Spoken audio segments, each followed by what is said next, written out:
Hello YouTube! Last episode I said we would need to wait a little bit more until I got a competent device to play the Elder Scrolls Blades on to cover the main story of the game. However, after seeing last video, my friend David lent me his phone for a day, and now I'm finally able to cover it after some, well, actually a lot more grinding. So, thanks to David, I can finally tell you the story of the Elder Scrolls Blades, and I have to warn you that after the intro, there will of course be spoilers, so if you want to play this game for yourself and don't be spoiled, well, just don't watch this video, okay? Okay, let's go.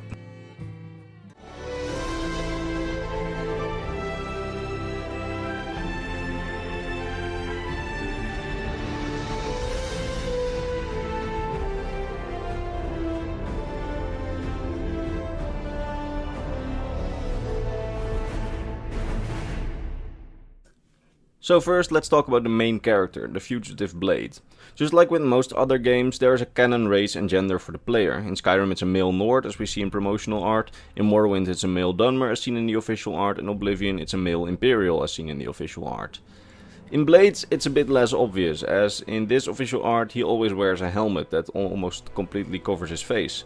But as we can see in this canon art, the canon player art is apparently a male, and it's light skinned, so probably an Imperial, Nord or Breton. Due to the skin tone I would say Imperial, but that could be a lighting effect, so I don't quite know about the race yet. So the Elder Scrolls Blades has a pretty interesting main storyline, and what is one of the most interesting things about it is that for the first time in any Elder Scrolls game we do not start as a prisoner with no previous track record. While it's close, we do know a little bit more about the player than usual. For example, we know that the town where the game is set in used to be the hometown of the player where he grew up, and we hear from Theodore Gorlash, who seems to be a persona of Fior Gorad, that our character grew up in the town, and that one day he left the town for the Imperial City and he became a Blade, and there he was at one point forced to flee when the Blades were outlawed after the Great War by the White Gold Concordat. With nowhere left to go, the Fugitive Blade decided to try and hide out at his own old hometown, where he hopes that the Thalmor Justiciars who are looking for Blades won't find him. When he gets close to his hometown, in the first couple of minutes of the game, he notices that the town in the distance is completely on fire. He then hurries to the town, but he is stopped by mercenaries who are in service of someone called the Bloodfall Queen, who turns out to be the vassal queen over the small kingdom where the town is in. They try to stop the fugitive, but to no avail, as the fugitive fights his way to the mercenaries. The mercenaries then quickly surrender, and they tell the Blade that they came to collect taxes for the Bloodfall Queen, but the town refused to pay up. They tried to force the town to pay up by scaring the townsfolk. When the townsfolk did not pay up, the mercenaries then smashed the statue of the town's founder in the square in front of the town hall, and then suddenly green fire erupted from the statue, and the skies turned dark with storm and thunder. The green flames spread around the town and set the entire town on fire, including even the walls. We later also learned that during this time the leader of the town, the mayor, died when he cowardly tried to hide himself in the town hall basement. The town hall then completely collapsed on his head, leaving the town leaderless. When the Blade enters the town, he encounters one of the few survivors, Junius the Elder, a man who has lived his whole life in the town and has become one of the town's elders at one point. Junius recognizes the former Blade who had known as a kid and tells him that the people in town suspected that he was dead actually. Junius then tells you what happened to the town with the green fire, and he asks the player for help. The Blade has to go and save the people of the town, some of whom were hiding for the mercenaries, and some who've gotten themselves in trouble, and others who were captured by the mercenaries in revenge for not paying up. The player then goes to the abandoned castle in which some townsfolk are said to have fled into. It turns out that after they fled to the castle got completely overrun by goblins.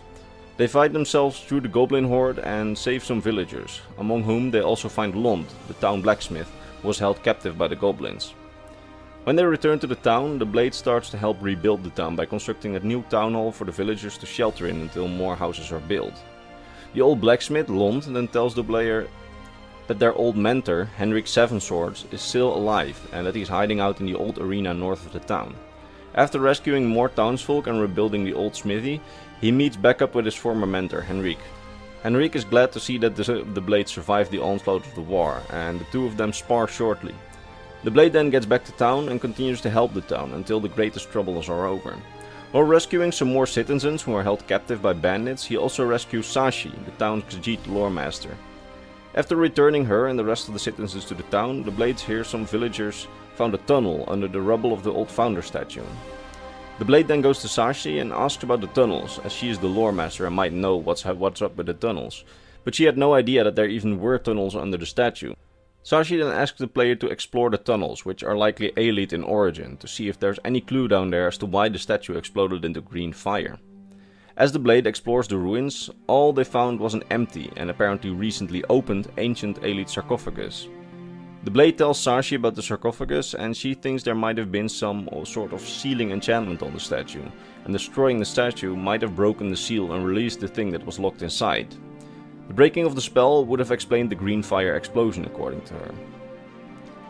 She then decides to venture with the blade down into the tunnels in hopes of finding more clues about what could have happened. But first the blade needs to meet up with Henrik Sevenswords, his old mentor, who Sashi told him wanted to speak to him after the blade returned from the Aelite tunnels. Henrik then tells the player that he has an informant who told him of some of the Bloodfall Queen's mercenaries being hidden in a forest close to town, and that the mercenaries are dissatisfied with the Bloodfall Queen. Henrik then asks the blade if he can find the mercenaries and hear them out and see as to what is going on. When the blades arrived in the grove where the mercenaries are hiding out, he is forced to fight some of the men until he reaches the leader, who after seeing his men beaten up has been incentivized to talk. He then tells the player that they were ordered by the queen to scare the townsfolk into paying up with the taxes, and that when the town went up in flames by accident, the queen has been furious with them, as that wasn't the intention at all. Since the fire, undead have actually been roaming around to a problematic degree in the entire realm, and the undead have also been ganging up on the Bloodfall Queen's castle, at which point many of the mercenaries fled the castle and decided to join the Greencap bandits, as joining the bandit tribe would be less dangerous than trying to fight the undead for a queen that didn't care about them. Returning to the town, the blade then tells Henrik what he learned about how the entire kingdom of the Bloodfall Queen has been experiencing an undead problem now. Henrik finds this interesting and he's gonna think of how to deal with the situation, while the blade is gonna join Sashi to explore the ancient old tunnels under the town. After the blade had cleaned up the ruins, Sashi learned much of the tunnels. It turned out that the tunnels are part of a burial tomb for an ancient Aelite necromancer king, who was the ruler of a small kingdom back in the First Era. Due to his gruesome deeds, his successors have wiped him from history, leading to a situation where Sashi can't even learn his name. The two find a hidden lever which opens up a larger portion of the ruins, and they venture forth together in hopes of being able to find more about this sorcerer king. Down in the ruins they find some old inscribed tablets filled with ancient runes. Sashi is confident that she will be able to translate this ancient Aelite language, and they then return to the town and meet up with Junius the Elder and told him of their discoveries. He's amazed by the discovery that the town is that old, and he theorizes that the undead problem that the kingdom is facing might be linked to the broken spell on the ruins. He suggests that the player should go and talk to the Bloodfall Queen herself, and perhaps when she hears the troubles that the town is facing and the possible connection to the undead problem around the kingdom, she might actually tone down a bit on her hostility against the town and instead try to help them against their common problem. After fighting his way through the hordes of undead in the land, the blade arrived at the castle and managed to get through the undead that were blocking the entrance to her castle. Once inside, it turns out that the Bloodfall Queen's men have also had their theories about how the fire in the town was caused. However, her men doubt the connection to the undead problems. The player then talks to the queen herself, who explains that most of her men died during the Great War and that she has to rely upon mercenaries to keep the realm safe of attacks by bandits, and now also, apparently, the undead.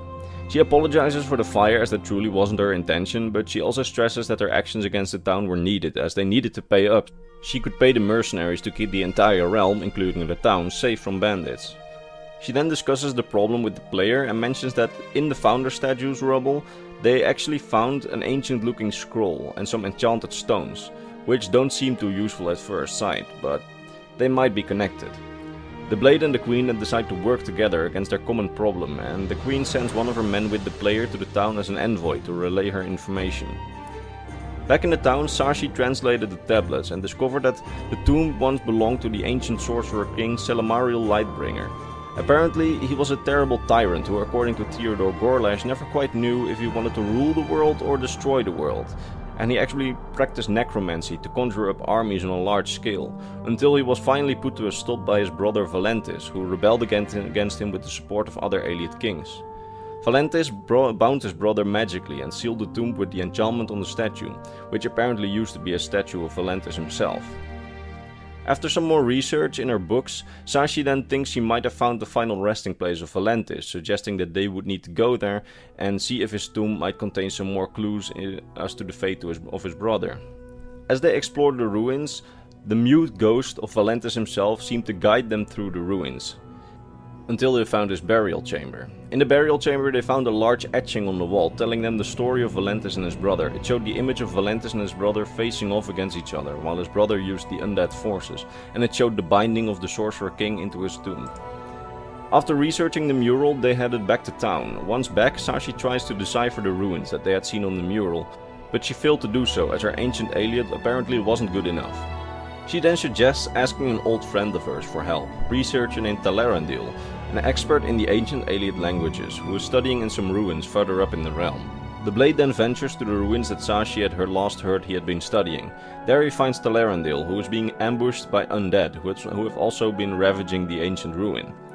The player then rescues him and takes him back to the town, where he translates the runes. The runes apparently tell of how Silmaril Lightbringer attempted to conquer the other Aliad kingdoms in Tamriel, using his undead forces until his brother and the other Aliad kings stopped the march of his forces.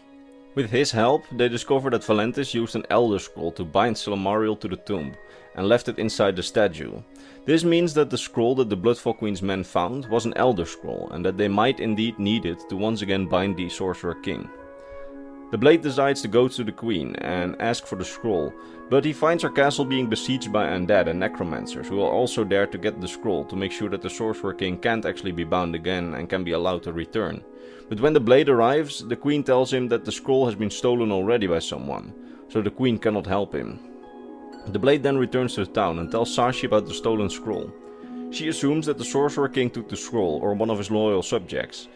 Considering the scroll was stolen pretty recently, Sashi assumes the scroll and its thief cannot be too far away, so they start asking around town to see if anyone knows of any places where it could be.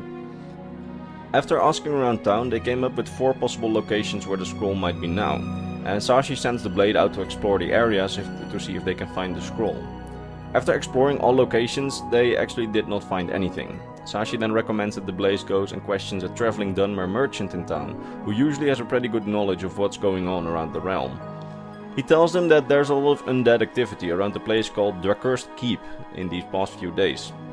The blade then travels there, and deep within these ruins, he finds an Aliad Lich who has stolen the Elder Scroll. The blade then defeats the Lich and takes the scroll back to Sashi. They're then at a loss. They have an Elder Scroll but have no idea what to do. Sashi then says that she has a suggestion. She once met someone while traveling who knew so much of the Elder Scrolls and how to use them that he might be able to help them. As the blade presses her, she lets on that this acquaintance of her is an ancient dragon that actually survived the Dragon Wars named Shulkonak. She tells the player that they will search him out together and that they will see if he has the knowledge on how to defeat the Sorcerer King once and for all. They then travel together to the place where the dragon is said to reside, and the blade then fights his way to the beast. Eventually he finds a large cavern where the dragon sleeps, and as he is woken up, the dragon is visibly annoyed by being woken up and threatens to kill the blade, but first asks why he came here. The blade tells him of the return of Silmaril Lightbringer, and the dragon then shares his knowledge. However, the player must prove himself by facing the dragon in combat. The player cannot kill the dragon, but he must prove his worth, and then the dragon will be willing to help, as even he does not want this world to come to an end just yet. He shares with the player that Silmaril is immortal and that destroying his body will not kill him, but rather his spirit must be bound using an Elder Scroll. The dragon then tells the blade that the Elder Scrolls can affect all possible futures and that the Sorcerer King must be bound to a future where he fails to escape. To be able to do that, his physical body must be defeated and he must be bound by someone with a pure heart wearing the ancient Aliad lost crown. Although the dragon does not know the lost location of the lost crown of Silmaril. The blade then returns to Sashi and tells her of his new knowledge on the way back to town.